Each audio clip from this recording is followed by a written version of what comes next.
पावसाळ्यामध्ये किनारपट्टी भागामध्ये अधिक सतर्कता बाळगली जाते। समुद्रकिनारी असलेली दुकानं 31 मे पासून बंद करावी लागणार आहे। पावसाळ्यात समुद्राला येणारं उधाण या पार्श्वभूमीवर हा निर्णय घेतला गेलाय।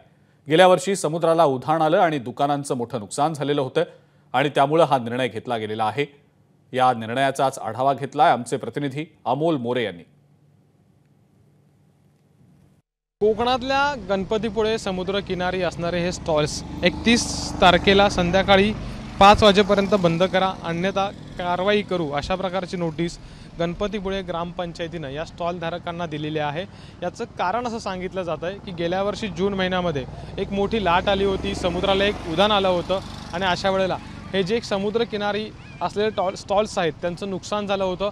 सुदैवानं कोणतीही मोठी हानी झाली नव्हती किंवा जीवितहानी झालेली नव्हती आणि अशा पार्श्वभूमीवरती खबरदारीचा उपाय म्हणून नोटीस देण्यात आल्याचं इथल्या व्यावसायिकांचं किंवा स्थानिकांचं सध्या म्हणणं आहे।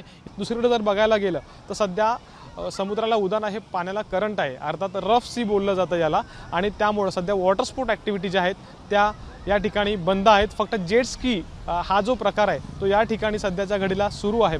अर्थात एकंदरीत वातावरणात सध्या बदल होत आहेत, मान्सूनपूर्व पाऊस आहे, वाऱ्याचा वेग वाढलेला आहे आणि अशा पार्श्वभूमीवरती कोकणात येणाऱ्या पर्यटकांनी काळजी घेणं गरजेचं आहे।